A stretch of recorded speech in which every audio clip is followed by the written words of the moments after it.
All the roads are windy.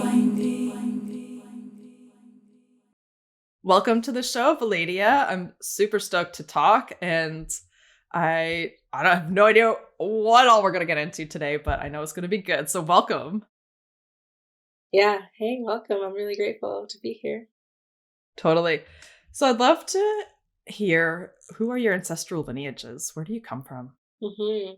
My mother's side is from Puerto Rico, and that's Taino, Spaniard, and Native American all mixed together. And it's the Native American is Taino, and then you have the Spaniard and the African, and that mixes together and makes what is Borinquen, or now called Puerto Rico. And then my dad's side is from what's now called Alabama, Coffeyville, Alabama. It's like a really tiny town, and all of his lineage is Muskogee, Cherokee, Native American, but now, so I say half Black, half Puerto Rican. And yeah. Wow, thanks for sharing. Amazing. Have you been to Puerto Rico much? No, can you believe it? I'm going to go this year for the first time, and I'm 28. Wow. That's awesome. Well, I'm glad you're getting to go. I can't believe it. Yeah. It's going to be intense. I bet. Yeah. Yeah. And where are you now, and who are the people of that land? I am here in Georgia, Columbus, Georgia, to be exact. It's Midwest Georgia, right on the line of Alabama. And the native land, it belongs to the Muskogee tribe of Native Americans. I just got a book too from thriftbooks.com. I found it. It's called Native American Healing, and it's specific to the Muskogee tribe. And I've been looking for something like this for years. So now I know like the plants that grow here on this land and what the tribe used them for. I mean, I'm reading through it, never having heard of so many of these things.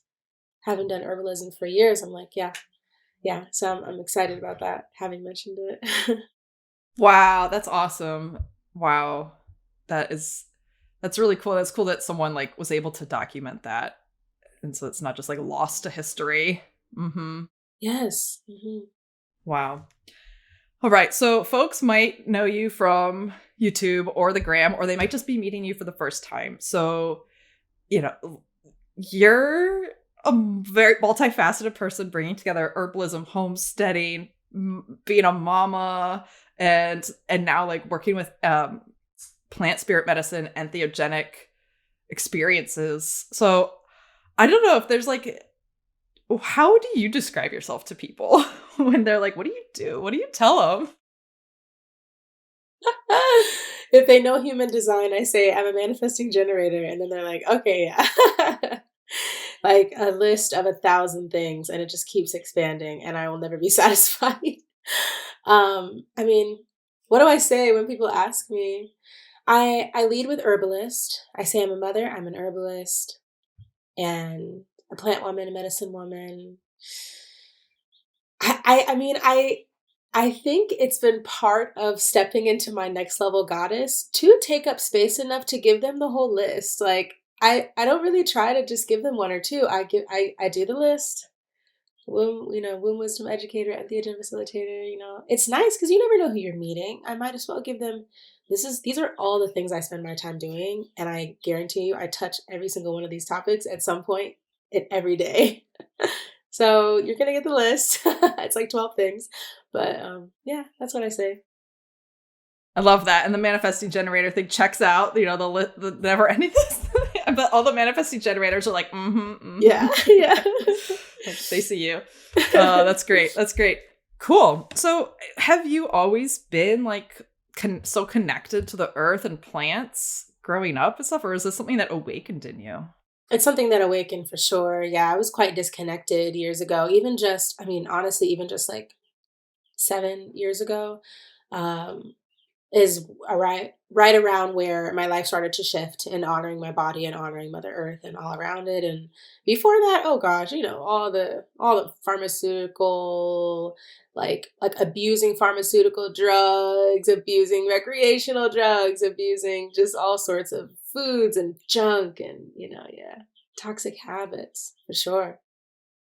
Wow. And like shifting into a lifestyle of honoring your body and the earth is definitely so different from what we're brought up in, where it's just like achieve, perform, consume. Like, what sparked this for you? Mm. I was living life as an entertainer. I was living in New York City, so I went to college for musical theater at Carnegie Mellon in Pittsburgh. And right when I graduated, I went on Broadway. I did a national tour of the Book of Mormon. I did another national tour in Canada. I was just going, going, going, like living my dream at a really young age. You know, I'm 21, 22, and I'm just super hype. And I'm grateful that all of those beautiful, beautiful gifts happened to me so young, because then I was able to say, okay, now what? You know, I have friends that are, waiting. And there are so many people in the industry that wait until they're like 50 and they make their big break. And they spent so much of that life, waiting tables, doing whatever. And then they finally got there. And it's just, anyway, I'm great. I'm grateful that it happened so young so that I could say, now what? And the now what was, I don't feel good. I thought that it would be the end of my life as I know it once I'm on Broadway, once I hear that audience. I'm in New York, but there was something missing. So it wasn't giving me the fulfillment I thought. And yeah, I had a lot of weird eating disorder things that would happen because the entertainment industry can be really, really harsh. And so I had a lot of really, really bad habits around losing weight. And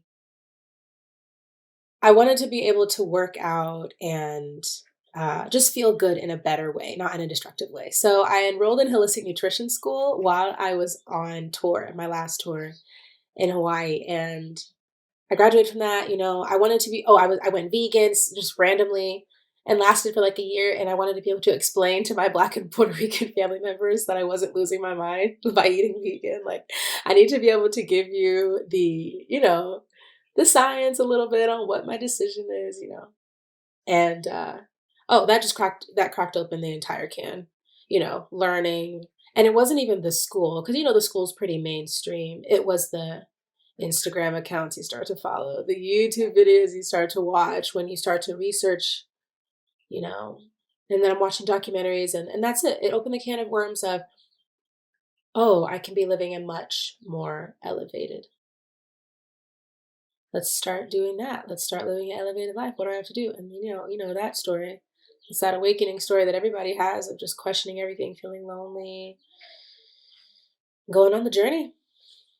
And here I am.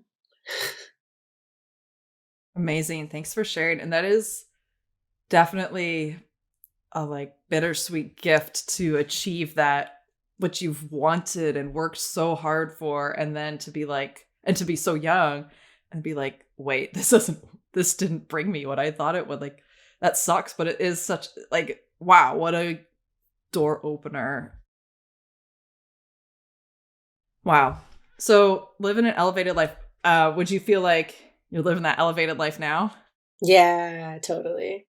People that seek to live elevated lives all also are saying it can always be more elevated, but I'm doing really, really well for the most part, I gotta say. Yeah. I'm taking care of myself. I feel that it's like this onion peel, and you just like, you keep getting another layer, and like, whoa, I didn't know this was possible. Then you're like, cool, but it's cool here, but what else is possible? Cool. Like, it's a different world. Absolutely. And always, always a student. It's a privilege and a pleasure to always remain a student to my body, to my emotions, to everything that is here to teach me in this life. Yeah. So constantly expanding. I'd love to hear about your relationship with your body, because you mentioned earlier too, like honoring your body, and that kind of ties into honoring the earth. And it sounds like you used to have this relationship of like, I have to look a certain way so I can play the parts and get the roles and the success and whatever. What does your relationship with your body look like now? Ooh, that's a good one. I worship it a lot more physically, energetically, a lot more physical self love. I admire the lived inness of my body now, if that makes sense. I mean, I've got a lot of scars and I've done a lot of crazy stuff and tattoos and pimples and scars and stretch marks from my daughter. So there's a lot more to look at. And that's beautiful. And yeah, I mean, for the most part, I think I'm pretty hot. If I'm gonna be pretty honest, I mean, yeah, I like to work. I'm trying to work out so I can feel strong, but I feel pretty sexy. Having a baby was everything. I mean, I don't go. I felt very self-conscious. I'm not going to tell you that I felt all sexy being pregnant or postpartum for sure for a while, but now I feel like, whoa, I'm so much sexier because I did that. It feels That it like having a baby is literally like the biological peak of sex, right? right. That's Yeah, funny. yeah. Wow. Totally a goddess. Like when I was in labor, I remember screaming to my partner, like, how are women the second sex? We should be worshipped. They should be kissing our feet everywhere we go. Like, this is crazy, like I am about to die. And then most, women you see these mothers and we forget what they're doing. We forget. It is monumental. Birth. Yeah, don't get me started on that. That's a whole other. I don't know. We might go there. I mean, yeah. I mean, I'm not a mother, but I have a lot of siblings, and my friends are all having babies now, and it's just like, wow, honor. And how are we the second sex? Like, what the ever fuck is up with that? Like, like I guess like at least like could there be we be in a circle and not have to be 1 versus 2 versus 3 versus 4, but like come on, like people are like, you got balls. I'm like, no, balls are so wimpy. Like balls, great. Let's honor balls, but like you like look at balls wrong and they're like, ugh, like I don't know. The title of this episode: Earth Mama Medicine. We honor balls. We honor balls, but We also honor balls, vaginas but are also- tough. Listen today. Link in bio. Link in Oh my bio. gosh. Yeah. Yeah, it's a trip, but we're working on it, right? I mean, I feel like we're working on the uprising. We're equalizing it out. It's not going to be like this for long. I have hope. Yeah, yeah, and like part of that isn't about like, hey, you who has power. Like there's oh my god, getting into power. Fuck. This is it's like a whole fucking thing. But like for me, a lot of has been around, oh, where did I not even know I had power? And stepping into that. So I don't know like if that resonates for you, but like what has this looked like for you in terms of I don't know, helping make this shift in your life, in the world. Oh, that's a deep one. Well, it's part of my divine life's work, which is hosting women's circles and hosting women's gatherings and bringing women together and what? Reminding them of their power that they have long forgotten. Even my favorite, I mean,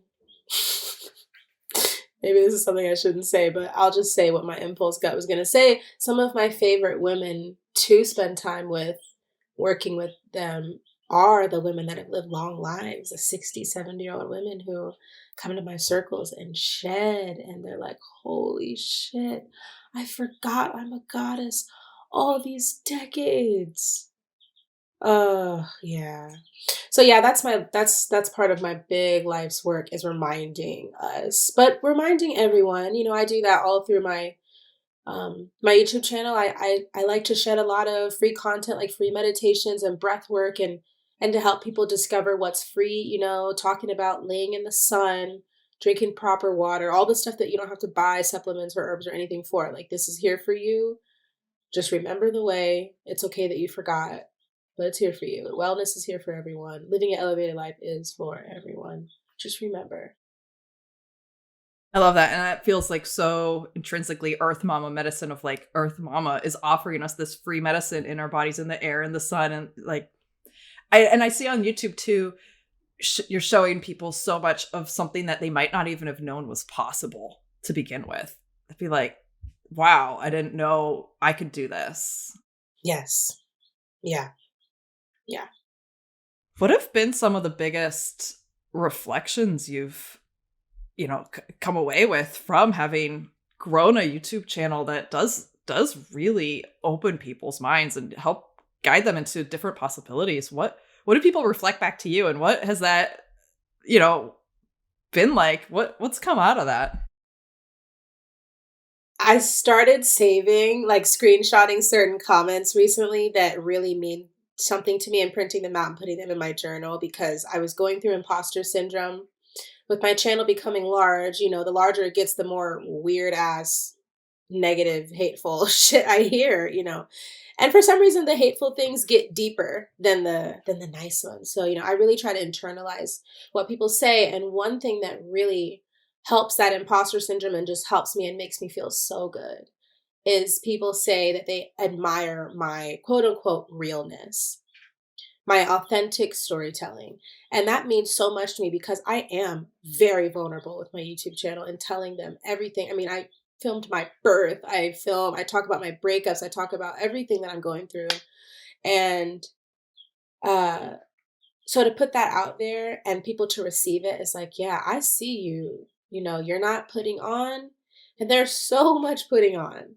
And my whole life was acting, but to turn it around, I mean, that's what my intention was with creating the Earth Mama Medicine YouTube channel was, how can I still have the camera in front of my face and still be that, I'm in the limelight, but funnel it into something that's like useful. I'm on stage doing like Guys and Dolls for the 15th time. What's happening here, And also, I'm not talking shit about the people that are doing the stories that didn't serve me, because theater is medicine in itself. I mean, I've heard life-changing stories of people that come and they see theater and it just, yeah. But it just wasn't working for me telling the stories that weren't. Yeah, so I get to tell my own story and I take that really seriously. So yeah, that's some of the feedback I get is people appreciate that. They appreciate the realness. They appreciate the honesty and it's inspiring for other people to see where I've come from and where I am now and where I'm going to go. And it's really important for me to show Black women, just women in general, that you can do it. I was stuck in, the Bronx, like no money, just saved enough money to get this rusty old van and just leave New York and just camp. And, it was like so grassroots, and everyone tells me that they're inspired by that. I've had so many emails and pictures of people who have left the city where they felt so limited and trapped and lived in their vans or lived in their cars and just got out and drove to the beach from New York, or just like, oh, that feels so good. It feels so good. Yeah. It's, one of the biggest takeaways is people, again, forgot the basics of what it is to be in this bag of meat and bones and fat, is to experience what it is to be a human. Whatever we were before this, some stardust floating around or aliens or whatever, we had a whole different mission.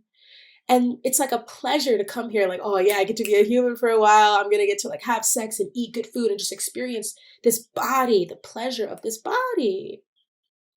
So the basics is you can meditate, you can breathe, you can go on your journeys. But at the end of the day, it's just like, we're just doing it, so it just feels really good to tell my story and people to even care and feel like they can be liberated and free and do impulsive things. I've always been criticized for how impulsive I am and to just get up and leave and do things like that. But there are people online who love to just be inspired by that, I guess. Yeah.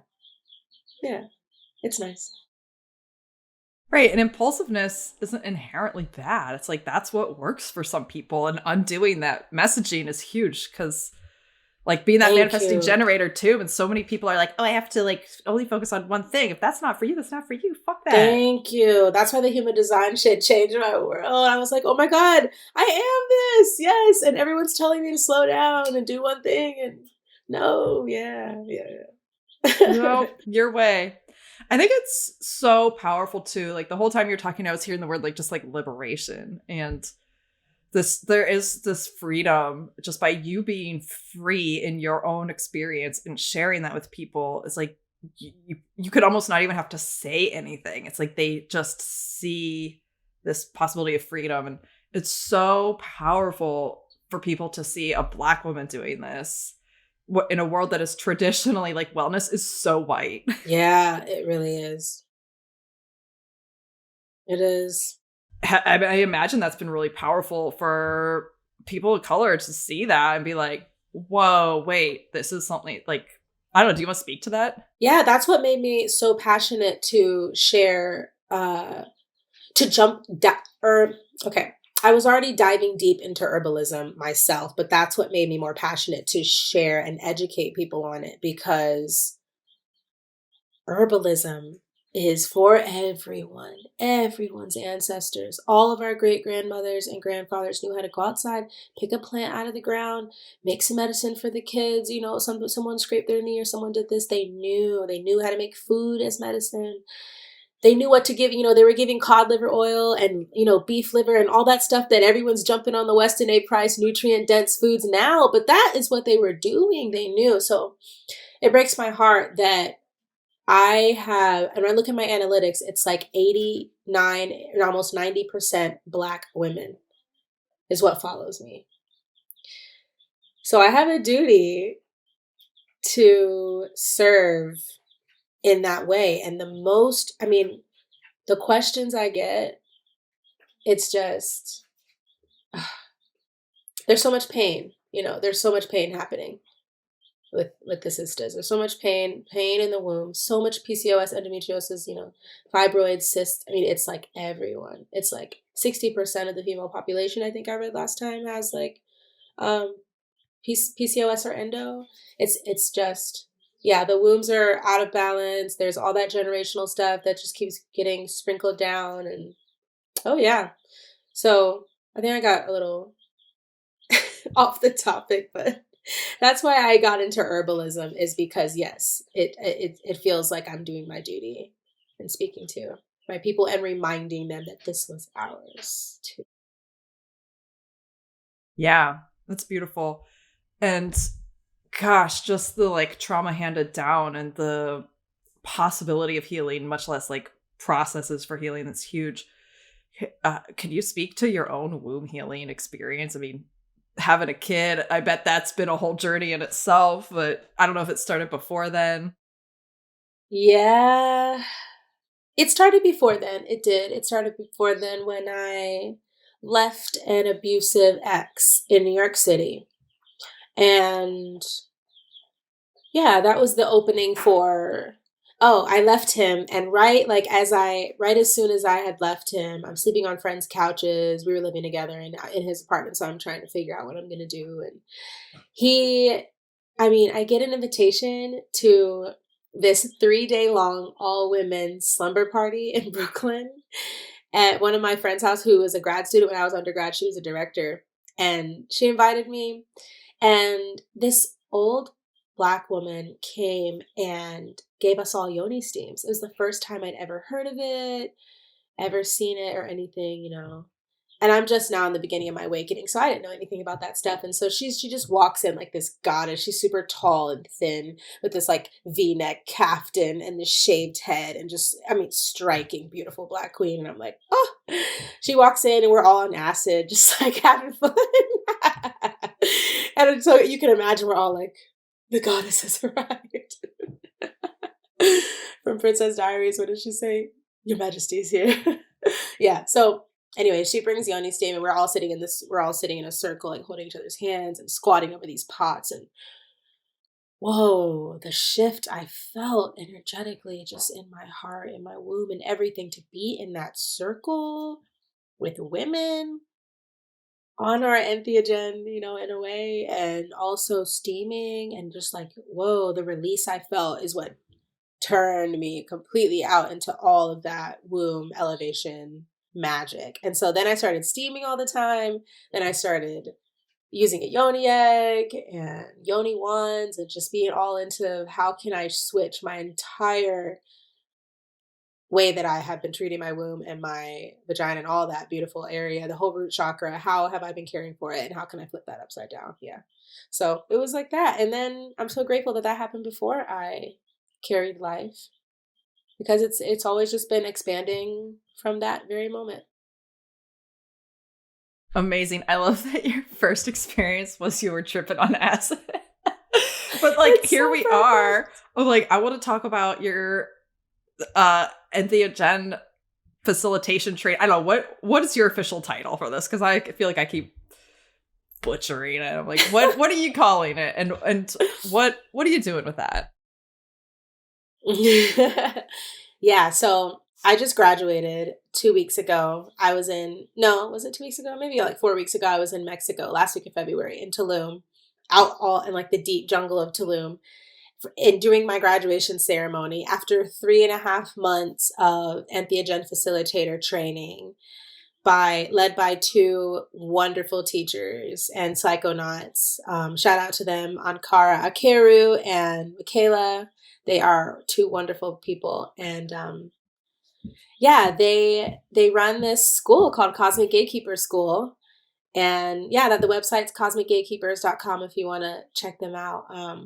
They are doing the good work. I mean, they're both, yeah, they bring together these amazing teachers, like people that have, I mean, cultivators, people that are, people talking about justice and the laws, and, shamans, and, how do we, people that are experts in trauma, how to help release trauma in ceremony. And oh man, I mean, I had always called myself a mushroom shaman, kind of in a naive way, because I would never call myself a shaman particularly now, but I'm just trying to be respectful of the indigenous ways of the medicine. But back in the day in college, I used to give people out shrooms all the time, and I used to like facilitate for them. I would babysit them and just, make sure they were good on everybody's first time. I was taking everybody's virginity on shrooms back in the day, and holding big space for people and groups of people while I was tripping too. So it's kind of been a calling.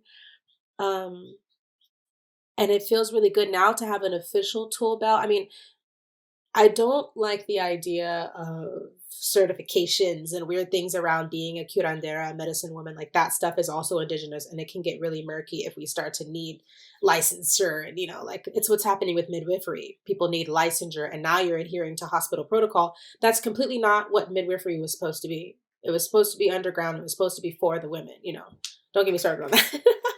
That's a whole other thing I can go crazy on.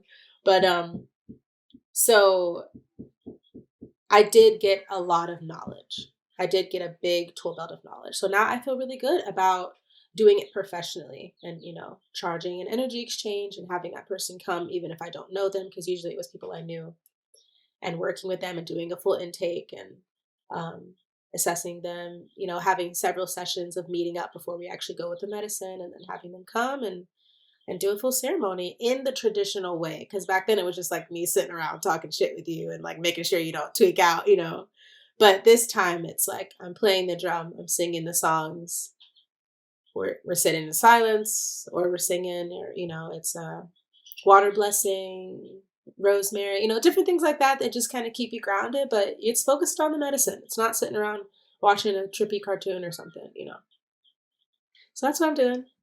Yeah, I mean, that's super powerful, and I love hearing that they are including aspects of like trauma healing, because I know for me, one trip over 10 years ago took me into a dark hole that took a long time to get out of, but I was just tripping alone. I don't know, I was tripping with a friend, but I was basically alone. And like that, it's like they could be so powerful, but it also other trips like totally opened my mind and like helped me become who I am today. I mean, it's like I wouldn't give it up for anything, but that's amazing. And talking about the justice and stuff, like, can you speak more to some of the pieces of justice and just, I don't know, like, you said so much there, and I think something that is on my mind, especially about this world of, like you said, around midwifery is now being like, they're trying to be licensed and all this stuff. And like, it's like, okay, on one hand, we don't want just like people running around and like, guiding people on trips, but they're like being traumatized. But on the other hand, like, we don't need the government and like the fucking white men just telling us how to do it. Like, no, this is a space for liberation and healing, not for more control from the system. So I guess just like, I don't know, what kind of stands out to you as important points that people might not realize about this kind of movement or revolution that's happening, especially around the justice and especially around how it applies to people of color and helping them get access? Because, you know, like Paulin wrote this book and he's all like glorified and it's like, wait, this is indigenous medicine. Like, no shame on or hate on Paulin, but like, this is just our society and our culture. So I don't know, speak to that. I threw a lot out there, so whatever's landing for you. Okay. Yeah. Thank you for that little disclaimer. I often say that I have recovering pothead brain because I am past the phase of my life where I was smoking heavy for like 10 years and my brain cannot keep up sometimes. But anyway, I'm a bright, beautiful being. I affirm that. So, wow. Yeah. With mushrooms specifically, oh God, with everything, even with cannabis, it's scary what's happening, but we have to start untraining our eye to look at the capitalistic image of the powerful person as the person with the knowledge as well. Because those people are actually really stupid. And, you know, I mean, when you look at most of the politicians, most of the people in power, they're like, what is going on with them? If only they would take a 10-gram journey. Oh my God, I would be honored. It'd be fucking amazing if like you had to trip to be part of Congress. Imagine we would be living, I mean, it would just be beautiful. The world would change. It would be beautiful. I would be honored to sit down and rewire some neural pathways in Joe Biden's brain. I mean, psilocybin is wonderful for that.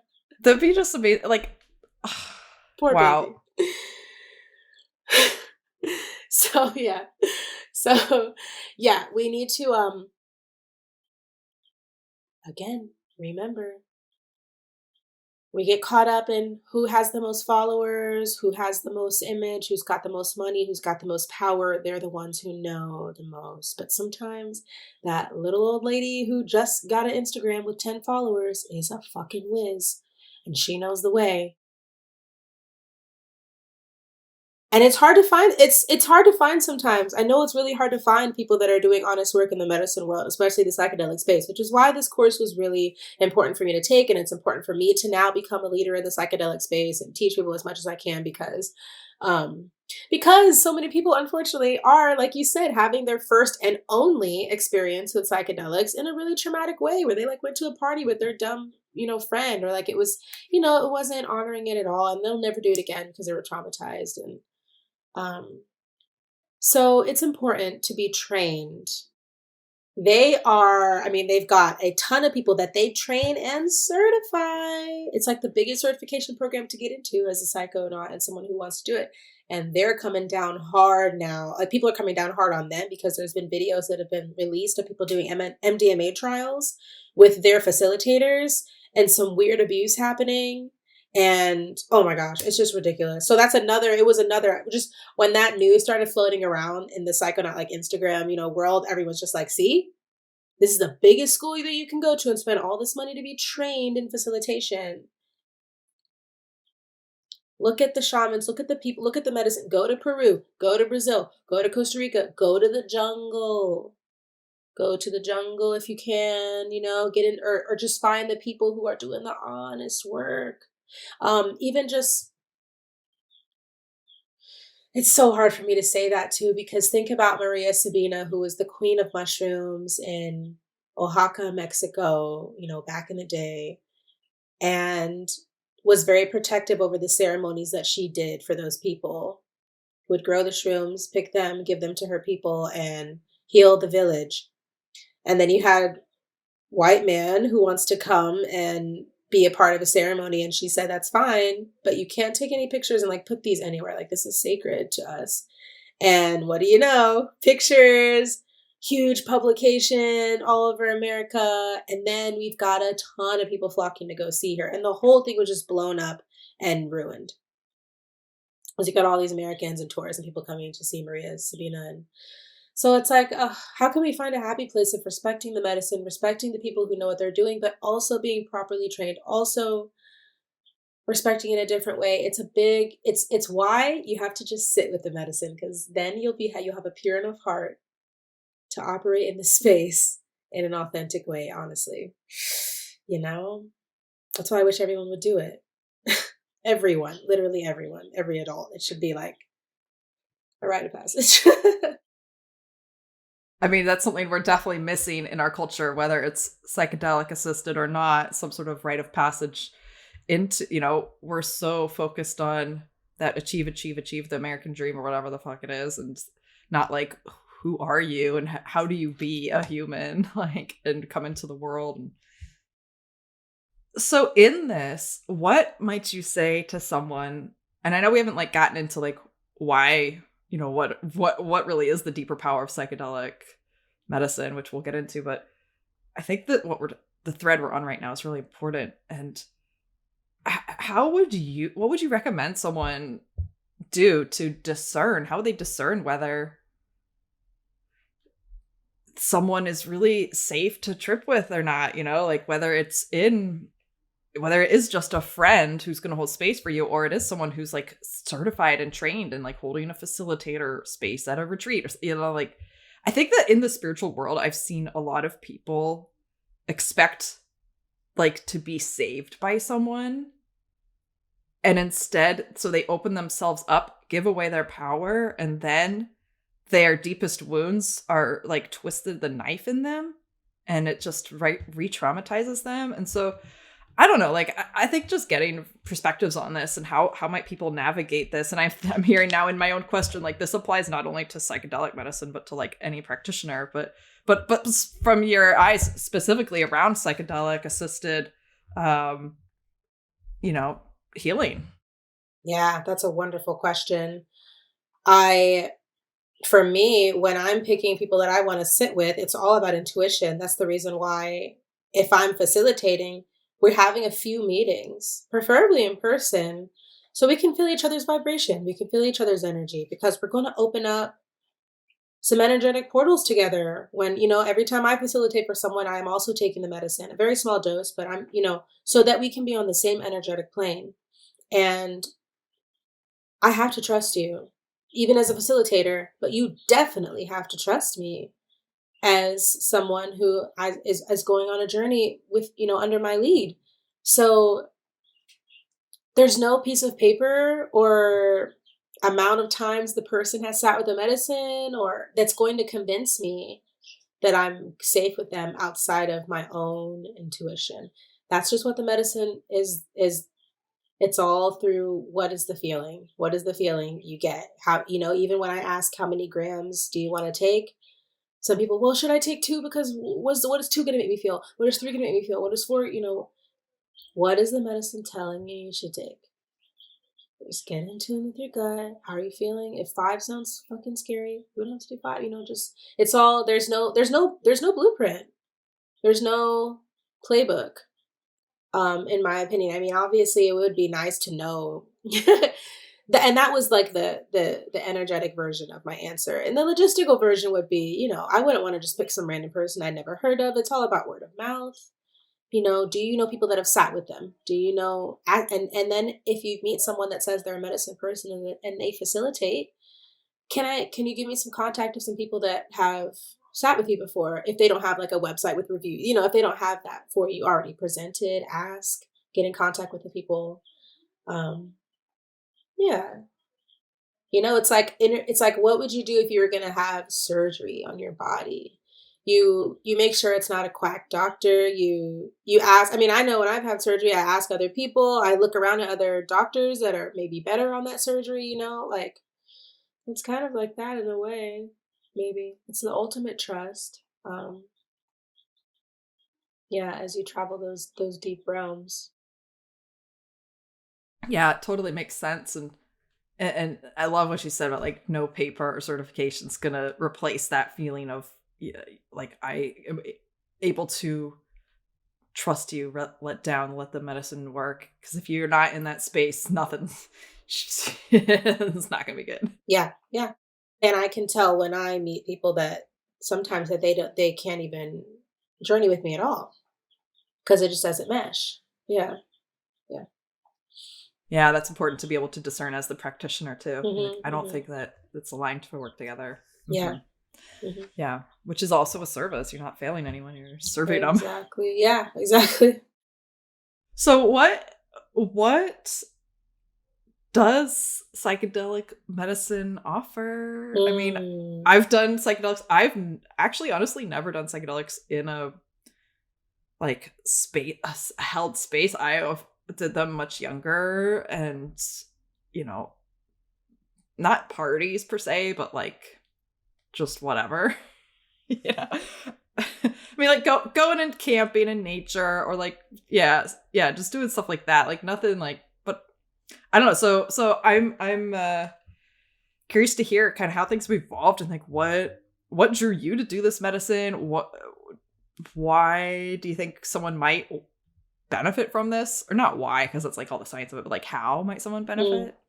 Oh gosh.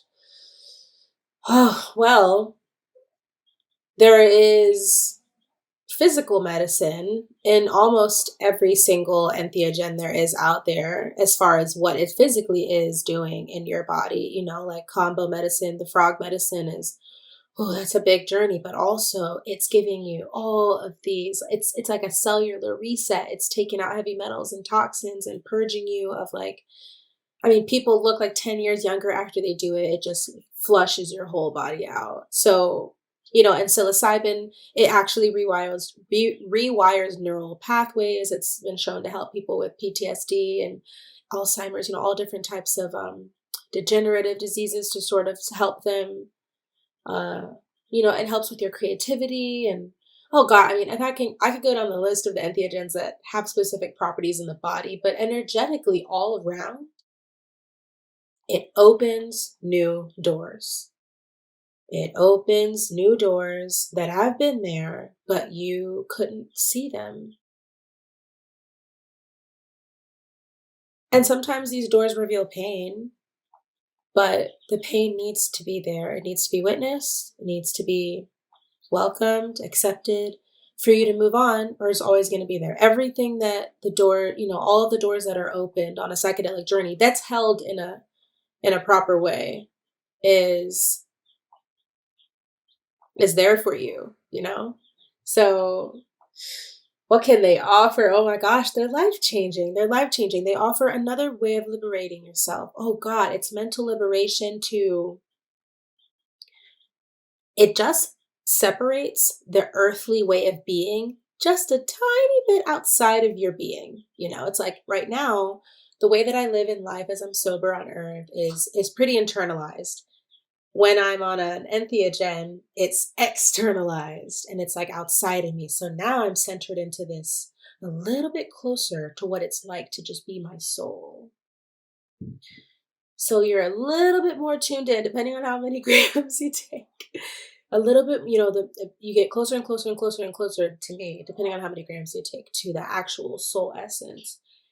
And so even just taking a small amount, you know, or a moderate dose, a 2-3 gram dose journey, is going to be so soothing. It might not be in the moment, but soothing post trip, or even during the trip, you know, of like, oh, okay, this is what it's about. I love the sun right now. I love the grass right now.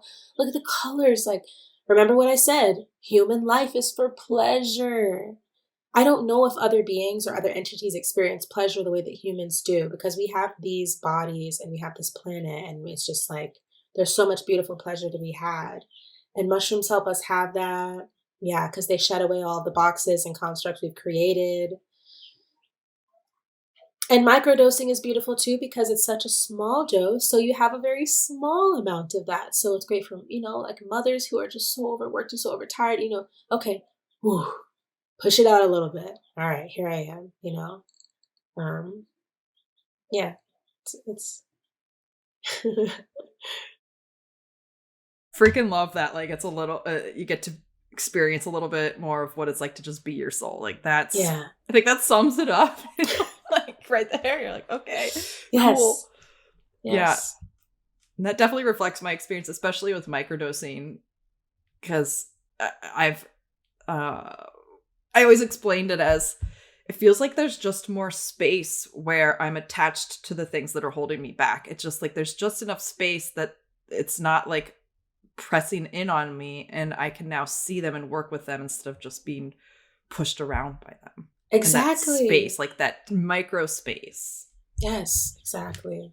Yeah. Mm-hmm. Cool. What has been, I know you've been like a psychonaut for a while, so it's not like you just did this training and that was your first trip or anything, but oh God. right? No. Like but it's interesting, you know, through I can imagine that like through the years and through this shifting relationship with your body and with these medicines, that, you know, the experience of working with psychedelics might be a little different now. And what is it unfolding for you? What is it bringing up? Like when you're getting a little bit closer to just being your soul now, how does that appear? Like what's happening for you? What are you noticing? That's a great question. I was just talking about it on our integration call post-graduation, is we did medicine ceremonies there. And I had so much fear come up because it was the first time I was macrodosing again post-pregnancy, really. You know, my daughter's almost 2, so this whole entire time, the whole pregnancy, I had maybe microdosed like twice. I don't know. I wasn't feeling called to the medicine during my pregnancy. Not postpartum, really. A couple of microdoses here and there, maybe a tiny little like 1.5 or 2 gram dose. But anyway, it was time for me to do like a bigger dose in Mexico. And wow, back in the day, I used to be able to just pop 3, 4, 5, 6 grams, just like la la la, and just sit in the park with my friends and just really, really vibe out. And this time I was scared. And I think it's something about having a lot more to face. When you're 18 in the park, I mean, you know, I know what classes I'm going to tomorrow. I know like everything's just designed for me. I have a different sense of freedom. But I'm very free now because I call the shots. But wow, I have so much more to look after. So diving deep and pushing away the earth constructs like we talked about, it feels a little less safe because in my earth constructs, I have to be a very responsible person. So pushing them even just out a little bit is like, all right, I've been doing all of this earth living and now I have to meet her again. And I don't know what's going to come up, you know, like I've had a whole ass baby, you know, I've released my partner who I made that baby with. And yeah, I was scared, but I did it. And it was beautiful. And I was like, oh, Veladya, come on. You forgot. You forgot. I drank a modest cup in that ceremony. I was like, oh, I could have drank double that. Like, yeah, I was totally safe. But, yeah, I guess that's all that's changed really is there's a lot more to face. So my journeys are actually more liberating because there's so much more heaviness now on me of what I have to, there's just so much more to think about that the mushrooms are like, way more than they used to be.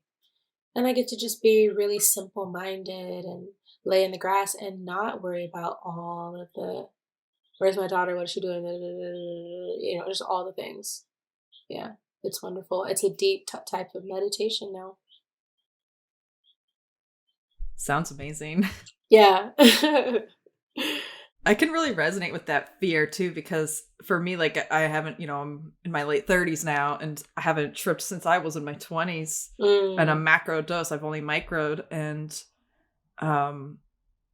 like somewhere between micro and macro, but not full on a couple times. But I, you know, as an adult and after that trip and after all this stuff, I was like, wow, I don't think I can handle like stuff coming up that's going to uproot my life again. Like, right. And it's like, part of me is like, well, Natalie, don't you want to like face that? And another part of me is like, can't we just face it in smaller chunks in a longer drawn out time? Because that's a lot to unpack. And we've had a really tumultuous life already. Can we just chill? So like, that's kind of the dialogue going on, but it's really feel really sweet to hear that for you, you know, I was just like this liberation. I think there's my favorite phrase that mushrooms gave me is there's room for it all. There's room for all of it. There is the let the truth trickle down in microdoses or get the truth smacked into your face with a big macro dose. Yeah. And either way, you'll come out on top. But there's room for both. Yeah. Maybe one day it'll hit you like, all right, I'm ready. Yeah, I totally would. And I feel like, especially in the last year, I've done a lot of somatic therapy, and I've been doing like really integrated some deep stuff that is the stuff that I was really afraid of, but I've been doing it micro in therapy. And yeah, so I feel like at this point I understand trauma so much better, and I can be like, I understand what's happening, and I can navigate and not freak out now.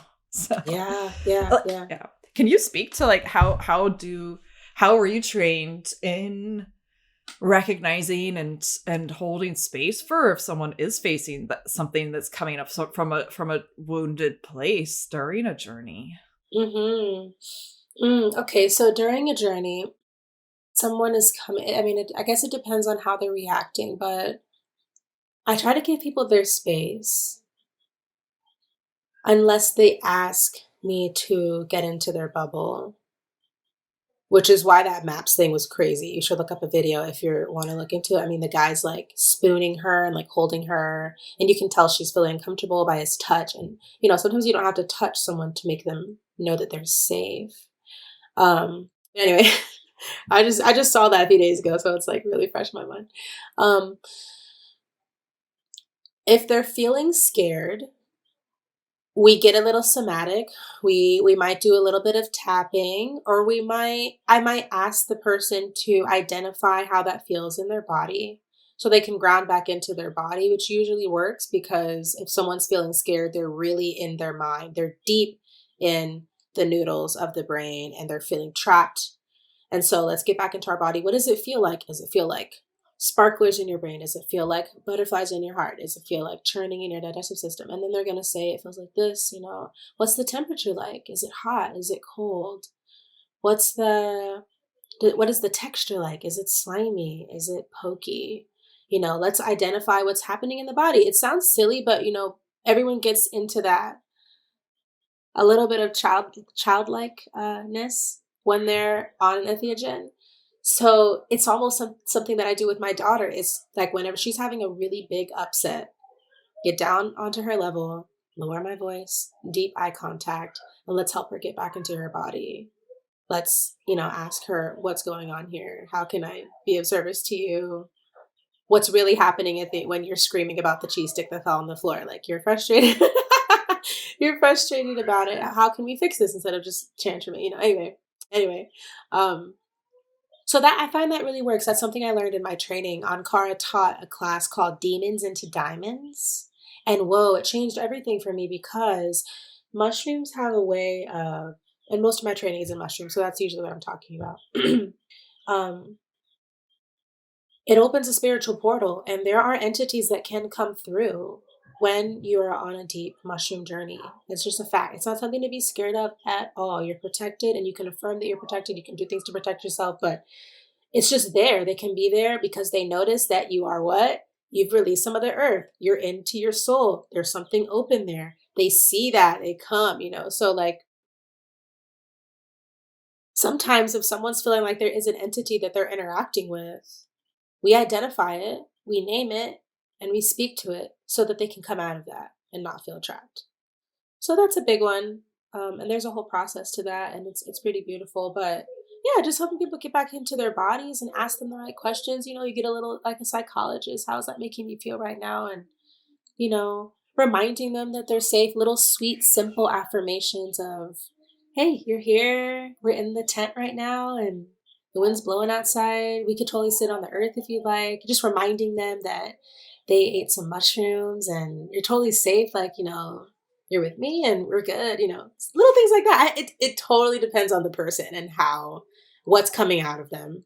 It's always intuitive because I'm on the medicine too. So I'm totally with them, especially if it's a one-on-one, and we always make it out. I've never had someone that anything crazy had happened, like we had to go get them a Xanax or something, like I've never, I mean, that's all the hospital does, is they like give them something to calm down or, but no, never had anything like that happen. Wow, thanks for sharing. And that sounds very affirming, and like with the entities, God, I mean, we've talked about entities on this show sometimes and we talk about them in our collective, but I think it's such an important topic too, because it's not even about the entity itself, I understand, but just like just the process you described of talking to it and helping people affirm that, that they are their own being and that's that, and it's not, like Yes. that, creating that boundary and that space is so healing, because they're attracted. My understanding is like entities are attracted to that same wound energy that we carry. So that's actually so healing. For if one shows up, it's not that you're bad or wrong or impure or anything. It's like, this is a healing opportunity to actually find that power, that boundary, that strength, that no, or whatever, or that tending inside. So, entities are a whole thing. Oh my gosh, a whole thing. And it still scares me. Yeah, it's it can be scary. Dude, I know. I fucking know. It can be scary. I like to dive deep, but yeah, and that's honestly, entities are what have kept me from going like into big macros. Like I've never done 10 grams, and my teachers have done like 20 grams, 30 gram, like, just crazy. And I am so afraid of what I could meet. Yeah. Wow. Yeah. But you don't have to. I don't have to. Exactly. Like I said, there's room for it all, right? Exactly. I love that. Yeah. Oh my gosh. Well, I feel like this wouldn't be, there's so much to talk about on your list of the 12 things you do. I mean, we've touched on a few. So, I don't think it would be complete if we did not talk about homesteading at least a little bit. So paint a picture for our audience of your little, I don't know, farm? What do you want to call it? Homestead? So I want to name it accurately. Homestead? Yeah. I say homestead. Yeah. I don't think I'm producing enough to say farm yet, but so middle of nowhere, Georgia, you're driving down the pavement, you get onto the dirt road. It's like 2 miles long. And then I'm at the very end of the 2 mile long dirt road. It's just like beautiful pine trees, and you come through and it's just a beautiful opening of flatland, a giant A-frame cabin with huge windows. And I've got a big old garden that's about, I don't know, I guess an acre large. It's pretty big and fenced in. And I grow a lot of herbs, flowers, tons of vegetables, and some fruits and berries and things like that. And then I compost really big, really heavily. And I have 18 chickens, 17 hens, 1 rooster. And I've got babies in here in the office now, little chicks. I've got 12 chicks, and I'll have more chicks coming in the summer. I need to chill out with chickens. For me, chickens are like tattoos. Like I just can't have one, and I just keep collecting. I was just going to say, what are you, a chicken collector? I really am, because there are so many different breeds, and I'm actually obsessed with egg color. So I love to get chickens based off of egg color so I can have that beautiful Easter rainbow. So right now I have these beautiful pinks and tans and whites, and then dark chocolate browns, blues, greens. And all these chicks that I have here are blue and green egg layers to get more shades of blues and greens. So I only have like 3 blue and green hens. So it's for that. And then also in the summer, I'll get decorative hens. They're like Polish. They're called Polish hens, and they have like a huge fan on their head. I mean, they look so crazy. And then I'll get silkies, which are the little miniature chickens that have afros on their heads. Looks like they can't see anything. They just have big puffs. And those are purely for vanity, just because I know I'm going to be so joyful watching them walk around the yard, just parading their beauty. I already love watching the chickens. It's like my favorite channel. They all have their own personalities and their own way of being, and just they're all so beautiful as I take really good care of them. So their feathers are gorgeous. And yeah, I love my birds. I love my chickens. I'd love to get peacocks one day, but I did not know they're really expensive. Yeah, really expensive. So one day. Anyone out there got a peacock? You know where to send it. Peacocks are awesome. They are awesome, but I heard they can be really aggressive. So I'm like, don't give me your crazy peacock, because I have butchered my roosters. I've butchered 6 roosters on this land, because you can't, first of all, you can't keep a lot of roosters because they'll just fight each other to the death. They're like beta fish. They'll just keep fighting until someone gets really hurt. So it's not ethical, but also they get really aggressive towards humans, like the one rooster I have now is wonderful, but oh God, some of them, they're just bad. They're bad. They just have this machismo energy of like, I own this homestead, even though I'm freaking feeding you. They're just wanting to attack you 24/7. So anyway, peacocks have that energy too, I've heard. But yeah, we'll see. There's got to be a chill peacock out there. There's got to be one. I'm wearing peacock pants right now. Whoa, that's a sign. I Don't know, get me started. right? Oh, don't get me started either. I bought these because I had a run-in with a peacock and it changed my life. And I was like, I need some sort of peacock symbol on me somewhere in my life. Yeah. They're crazy. They are. Oh my gosh. Well, I look forward to seeing all these little chickies. I mean, it is so fun. I've never had chickens, but I've had friends who have them, and I have pets. And like, just watching them is so fun. And I just, oh God, we need more chicken content, please. I know, right? People ask that. I should really do some more chicken content. They're fun. They're fun. More content in general, you know. Yeah, I want to make more YouTube. It's hard with all the things that I do. People don't realize that like editing a video takes like 9 hours. I don't know. How long does it take you? Exactly. It can take me like depending on the video. Yeah, like 6, 8, I don't even know, hours. Yes.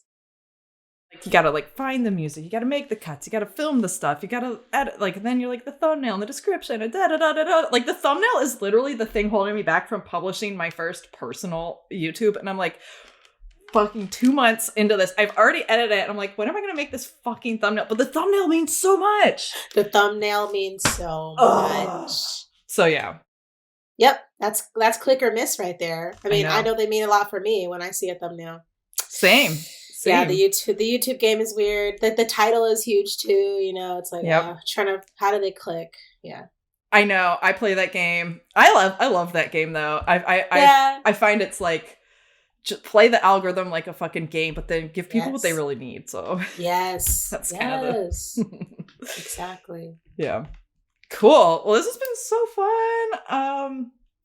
I have so much more to talk about, but I feel like if you're gay, maybe we just have you on the show at another time. And yeah, it was really great to get to hang out and meet you. And is there anything else that you feel like we didn't touch on, or something you just parting words you want to leave people with? I don't know. Maybe just remember the basics. That's been what all of my 2022 has been about. And I'm coming out with a course at the end, or like at some point in the middle of this year, that's going to be called The Catalyst. And it's all on basics too, like a lot of free medicine, sunshine, breath work, water, how to hydrate. And so I guess I'm just saying, if you're feeling overwhelmed right now, remember your basics. What are the things that you can call on that you were born with, that you have a right to? And the biggest and deepest one is your breath. Mm-hmm. Love that. Great advice for anyone. Basics. And so I want to hear a little bit about when is The Catalyst coming out? And of course, what else do you offer and where can people find you? Okay, wonderful. Yeah. So The Catalyst, I'm just working on it, being a manifesting generator. It's hard for me to make deadlines. It's just like whenever I feel excited about it, I go to that and I work on it. When I'm feeling excited about something else, I do that. But my goal is to have it out before the end of 2022. I would love to be able to offer that course. It can be very cheap and affordable and easy to understand. This is like a course that I would give like my dad, like someone who's totally doesn't like understand anything about what I teach and what I do, but could easily take this course. So keep a lookout for it. And it'll be on my website, and I'll talk about it on YouTube, but everywhere that you are on the internet, I'm there. Facebook, Earth Mama Medicine, YouTube, Earth Mama Medicine. My website is earthmamedicine.com. And being an herbalist, that is where I sell my medicine. So I make a ton of different medicine. Some of the herbs I grow here on the land, and I tincture it and turn it into medicine for you to have at home in your medicine cabinets, or many different other types of things like yoni steams, herbal antibiotics, things for your lungs, for your womb, fertility.